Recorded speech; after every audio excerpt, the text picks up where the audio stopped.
Corona की नई लहर बेहद खतरनाक है और ऐसे में हम आपको डॉक्टर से रूबरू करवाकर ये बताने की कोशिश कर रहे हैं कि कोरोना से बचने के क्या उपाय हैं। और चूंकि इसमें लक्षण भी दिखाई नहीं दे रहे और एक नई चीज सामने आ रही है, इससे दूसरी वेव में कम दिखाई देना, कम सुनाई देना जैसी चीजें भी सामने आ रही है। और इसी पर बात करने के लिए तजाकिस्तान से हमारे साथ आई सर्जन डॉक्टर अनिरुद्ध शर्मा जुड़ चुके हैं। सर, बहुत बहुत स्वागत है फर्स्ट इंडिया के इस मंच पर। नमस्कार सर, देखिए, सबसे पहले जानना चाहेंगे, लक्षण इस दूसरी वेव में ना के बराबर कोरोना के मरीजों में दिखाई देते हैं और एक नई बात ये सामने आ रही है कि कोरोना के मरीजों में कम सुनाई देना, कम दिखाई देना जैसी नई चीजें दिखाई दे रही है। ऐसे में ऐसा क्या किया जाए कि समय रहते किसी को भी ये पता कर पाए कि क्या उसमें कोरोना के वो लक्षण मौजूद है और समय रहते उसकी पकड़ हो सके, उसका इलाज हो सके? जो कोरोना की नई वेव आई है, जिसके अंदर हम लोग double strand, triple strand virus को हम डिटेक्ट नहीं कर पा रहे हैं और कुछ केसेस में तो उसका पॉजिटिव नेगेटिव का भी पता नहीं चल पा रहा है। इस सिचुएशन के अंदर कई तरह के सिम्टम्स आ रहे हैं और कई पेशेंट्स के अंदर बिल्कुल भी सिम्टम्स नहीं आ रहे हैं और कुछ केसेस के अंदर तो ऐसा है कि पेशेंट को सुबह से शाम तक का टाइम भी नहीं मिल पा रहा है। सुबह उसको हल्का सा बुखार रहता है और शाम तक पता चला उसका ऑक्सीजन सैचुरेशन बहुत कम हो गया है, बिलो 80 चला जा रहा है। ऐसी सिचुएशन के अंदर अपने लिए सबसे अच्छी बात ये रहेगी कि हम लोग ऐसी सिचुएशन के अंदर फंसे ही ना। मेरे पॉइंट ऑफ व्यू से दो तरह के लोग होते हैं, एक होते हैं बुद्धिमान, एक होते हैं समझदार। बुद्धिमान वो होते हैं जब आपके पास कोई समस्या आ गई है तो आप अपने समझ से, बुद्धि से उसको सॉल्व कर सकते हैं। आप अपने लिए अच्छे बेड्स की, अच्छे हॉस्पिटल्स की, अच्छे डॉक्टर्स की व्यवस्था कर सकते हैं। लेकिन इससे एक कैटेगरी ऊपर है समझदार लोग। वो लोग जो ऐसी सिचुएशन में आए ही नहीं, क्योंकि इतनी तरह के सिम्टम्स और इतनी तरह के कॉम्प्लिकेशन सामने आ रहे हैं कि अब वो कोविड का जो ये सेकेंड वेव है डॉक्टर्स के लिए भी मिस्ट्री बन चुका है।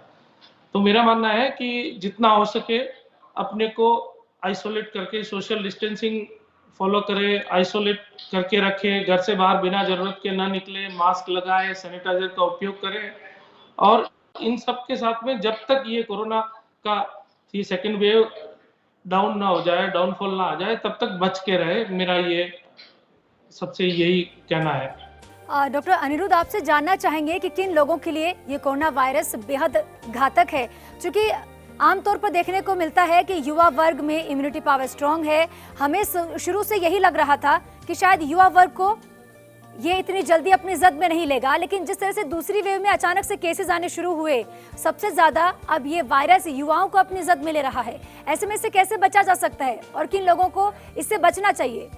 अभी जो केसेस आ रहे हैं उसके अंदर 60 to 70% बिलो 45 एज ग्रुप उसके अंदर इन्वॉल्व हो रहे हैं और अबाउट 10 to 20% बच्चे भी इन्वॉल्व हो रहे हैं, बिलो 15, बिलो 14 बच्चे भी इन्वॉल्व हो रहे हैं। This is a very dangerous situation, क्योंकि बच्चे और युवा सबसे एक्सपोजर में सबसे आने वाला सबसे बड़ा एज ग्रुप यही है। तो युवाओं के लिए मेरा कहना है कि आप अगर जरूरत हो तभी घर से बाहर निकले, क्योंकि जैसा मोदी जी ने कहा, जान भी और जान भी, तो जान जान से ऊपर रहेगी हमेशा।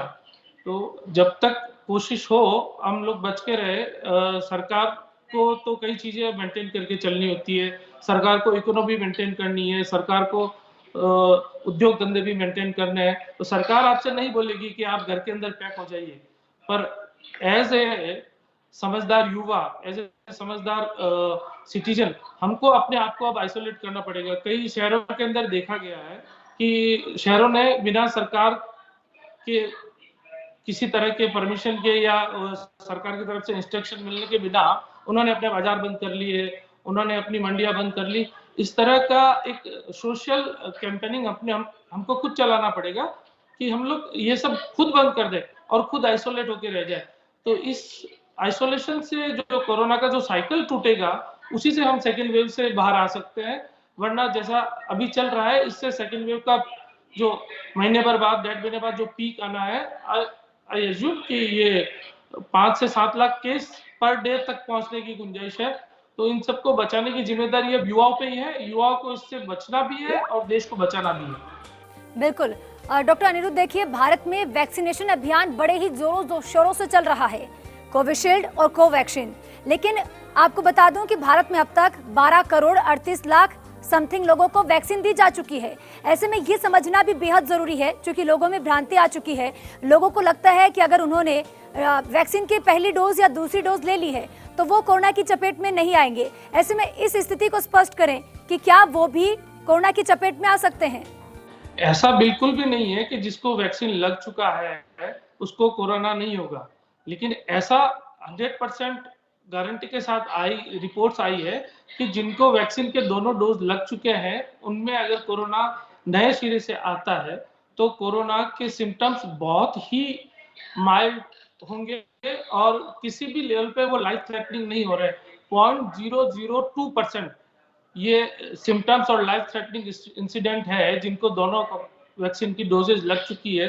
तो मेरा देशवासियों से अनुरोध है कि हर सिचुएशन के अंदर जितना जल्दी हो सके अपने आप को वैक्सीनेटेड करवाइए, उससे कि हमारी कम्युनिटी की हर्ड इम्यूनिटी डेवलप होने के अंदर जल्दी से जल्दी। जैसे इजराइल के अंदर उन्होंने मोर देन 70% इजराइल ने अपनी पॉपुलेशन को इम्यूनाइज कर दिया, वैक्सीनेटेड कर दिया। तो now they are free from mask, उन्होंने अपना मास्क छोड़ दिया है, वे डे रूटीन की तरफ आ गए हैं। तो इजराइल तक पहुंचने के लिए सरकार से भी अनुरोध है और जनता से भी अनुरोध है कि किसी भी तरह से अपने आप को वैक्सीनेट से बचाने की कोशिश न करें। वैक्सीन करवाना है और जरूरी है, और सरकार से अनुरोध है कि उसको अब सलाह की बजाय उसको प्रेशर के साथ में, उसको जरूरी एडवाइस के साथ में उसको अप्लाई करें, तो जल्दी से जल्दी पूरा देश वैक्सीनेटेड हो जाए और हम लोग इस समस्या से बाहर निकल पाए। बिल्कुल डॉक्टर अनिरुद्ध, देखिए मन के हारे हार है और मन के जीते जीत है। ये बात बिल्कुल उन मरीजों पर सटीक बैठती है। जैसे ही लोगों को पता चलता है कि वो कोरोना पॉजिटिव है, लोग पैनिक हो जाते हैं। लोगों को लगता है कि अब वो इस महामारी से बाहर नहीं आ सकते, शायद उनकी जिंदगी खत्म हो जाएगी। एक ही केस आपको बता दूं, नोएडा का मैं आपको, जहाँ पर एक डॉक्टर ने, जो कि महिला डॉक्टर है, और उन्होंने इस बात के बाद में आत्महत्या कर ली जब उन्हें यह पता चला कि उनके और उनके पति की रिपोर्ट कोरोना पॉजिटिव है। ऐसे में पैनिक ना होने के बजाय हमें क्या करना चाहिए?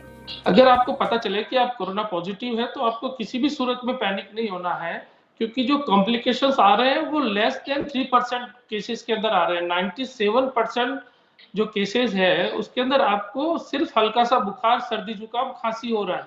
तो ये कभी भी इतना डेंजरस नहीं है। बस इस सिचुएशन में आपको ये मानना है कि अगर आप कैरियर है और आपके सिम्टम्स वेरी माइल्ड है तो आपको अपने परिवार को और अपने सोशल सर्किल को उससे बचाना है। इसमें घबराने की किसी भी तरह की कोई आवश्यकता नहीं है। और जो केसेस कॉम्प्लिकेटेड हो भी रहे हैं तो उनके अंदर से बहुत ही लाइफ कम है जो लाइफ थ्रेटनिंग केसेस है, तो उनके लिए उपचार उपलब्ध है। और जो सामान्य उपलब्ध उपचार है, पैरासिटामोल है, डेक्सामेथासोन है और ऑक्सीजन है, इसी उपचार से जो भी कॉम्प्लिकेटेड केस है उनके 95% केसेस आराम से ट्रीट हो रहे हैं। इंडिया में हमको समस्या ये हो रही है कि हमारी पॉपुलेशन बहुत ज्यादा है। जब हमारी पॉपुलेशन इतनी ज्यादा है तो जो भी कॉम्प्लिकेटेड केसेस आ रहे हैं उनका 5% भी इतनी ज्यादा क्वांटिटी में है कि हमारे हॉस्पिटल्स और हमारे बेड उसके लिए पर्याप्त नहीं है। तो हमको किसी भी सूरत में पैनिक नहीं होना है। अपना oxygen level SpO2 pulse oximeter की सहायता से घर पे चेक करते रहना है। और अगर पल्स ऑक्सीमीटर से आपका SpO2 बिलो 94 और 90 से ऊपर है तब तक आपको टेंशन लेने की जरूरत नहीं है, आपको पैनिक होने की जरूरत नहीं है। लेकिन अगर ये 90 से नीचे जा रहा है तो फिर आपको डॉक्टर से कंसल्ट करना है, और उसी परिस्थिति में भी डॉक्टर आपको सलाह दे सकता है कि आप घर पे रहिए, अपना उपचार लेते रहिए, सोशल डिस्टेंसिंग मेंटेन करिए, आइसोलेशन मेंटेन करिए, और इस परिस्थिति से आप मुश्किल से 6 से 7 दिन के अंदर बाहर आ जाएंगे। तो पैनिक होने की आवश्यकता नहीं है। अपना डिप्रेशन, अपना स्ट्रेस लेवल कंट्रोल कीजिए, डिप्रेशन में न जाइए। हम और हमारा देश जल्दी इस सिचुएशन से बाहर आ जाएंगे। सबको मिलकर साथ काम करने की जरूरत है। बिल्कुल डॉक्टर अनिरुद्ध, बहुत बहुत शुक्रिया आपका हमारे साथ जुड़ने के लिए। और बिल्कुल सही बात कही आपने कि पॉजिटिव थॉट के साथ ही हम इस महामारी से बाहर आ सकते हैं। हम अच्छा सोचेंगे और आसपास कुछ अच्छा माहौल भी देखेंगे, ताकि हमारी पॉजिटिविटी से ही हमारे अंदर उस बीमारी से लड़ने की वो क्षमता भी पैदा हो सके। बहुत बहुत शुक्रिया आपका हमारे साथ जुड़ने के लिए।